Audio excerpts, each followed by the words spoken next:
'pag yung sick kasi mga kaibigan ano, para sa akin, hindi lang yung ang sick, yung sick talaga halimbawa magbasa tayo ng Biblia kasi nga hahanapin natin ang katotohanan mga kaibigan. Marami akong naano na mga sa salita ng Diyos, hindi sila pastor. Nagbabasa sila ng Biblia mga kaibigan. Imagine ha, at sabi ko nga hala, ang dami pala namin Lord. Sabi ko talaga, ganun. Parang ano ba, parang actually no, nung una ko palang nakilala ang Diyos talaga through reading the Bible, sabi ko, this is treasure. At ayaw kong ibahagi, yung bang, this is my weapon. Ewan ko ba, nasa isipan ko yan, pero hindi pala kasi kung itago-tago ko sa sarili ko, anong kabuluhan ng kung bakit ako nagkaroon nito, 'di ba, kung itatago. Ang gusto ng Panginoon na i-spread.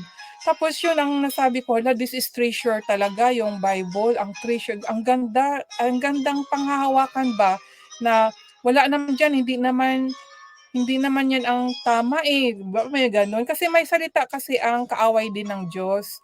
So kung alam mo ang salita ng Diyos talaga, yung totoo, na nakasaad sa Biblia, pwede mo siyang i-correct.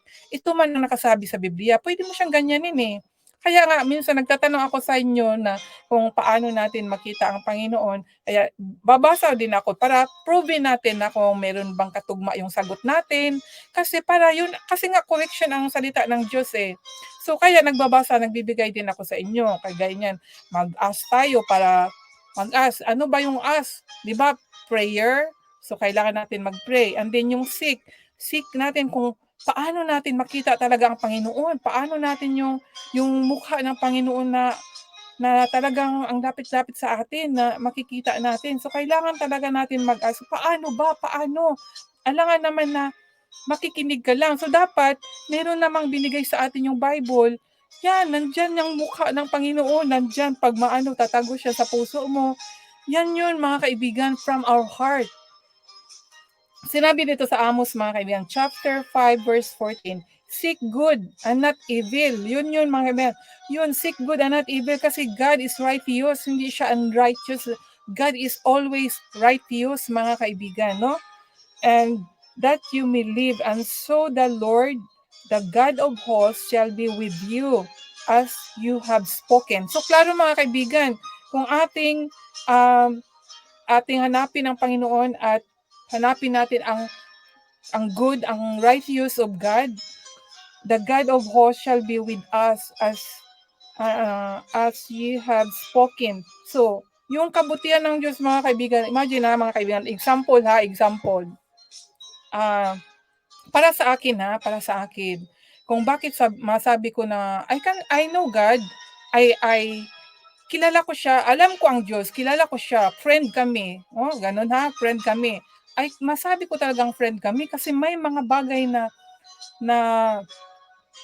halimbawa, yung sinabi nga sa John, ano ba yan? Tingnan ko muna para hindi tayo magkamali, para mabasa talaga natin itong John sa 15 ba yun? Ito, you are my friends. Okay, ito.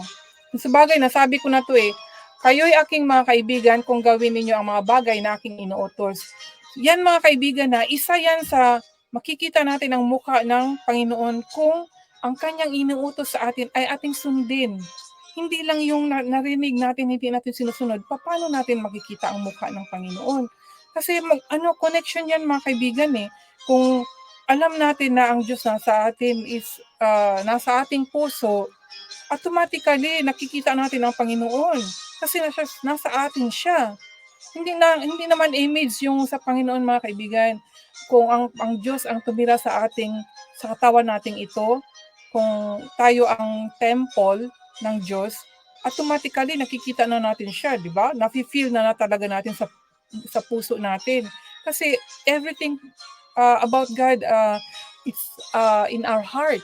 Nasa puso natin mga kaibigan. So yun ang pagkakaunawa ko dahil sa experience ko rin mga kaibigan. Kaya nga sabi ko, friend ko si Jesus Christ I'm sure talaga friend ko siya. May mga something na Yung mula sa na-experience ko nung, 2012 after my birthday. Pero before my birthday, yun, meron talaga akong na-encounter na nung na-image ko sa kanya na, wow, so powerful. Oh. Hindi ko pa alam na yun na pala ang starting ng pag-ano sa akin ng Diyos. Kaya nga naano ko na sino ba talaga siya, very mysterious person.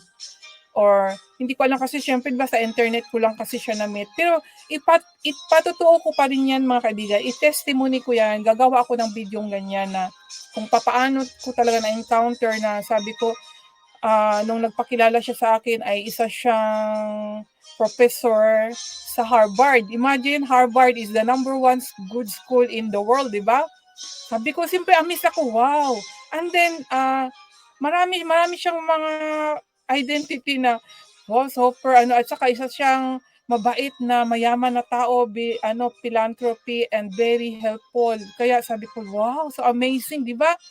And then, hindi ko pa nabasa yung sa Biblia hanggang sa nabasa ko itong tungkol kay Jesus Christ.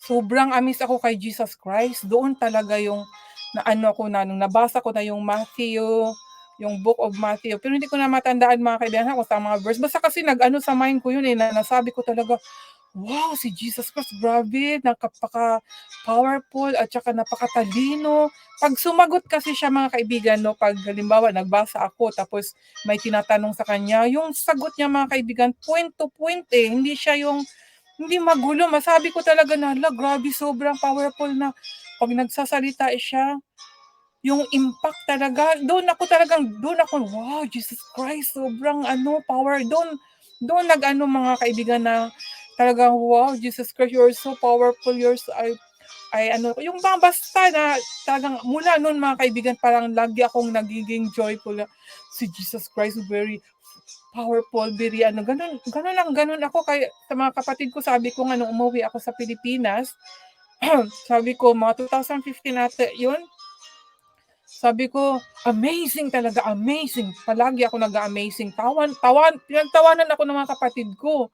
Kasi amazing ako ng amazing. Kasi nga yung kagalakan ko na nakilala ko si Jesus Christ, sabi ko, powerful na, mayaman pa, tapos pag may mga healing siya na naano, kasi na-amaze talaga ako sa mga ginagawa niya Kaya doon ko talaga siya na-praise ko talaga. Sobrang mo talaga, Lord. Doon ko na sa Bisaya pag gidayeg gid ako siya ba sa iyang pagpakita niya sa kuha mga kaibigan. Tapos lagi ako nagbabasa noon ng Bible. Ngayon, ang binabasa ko pag ganito na lang talaga. Kaya pero alam ko gusto ng Diyos na mag-advance ako magbasa pero sobrang busy kasi At saka nalulung ako sa YouTube, mag-ano-ano ng mga ano ba yan,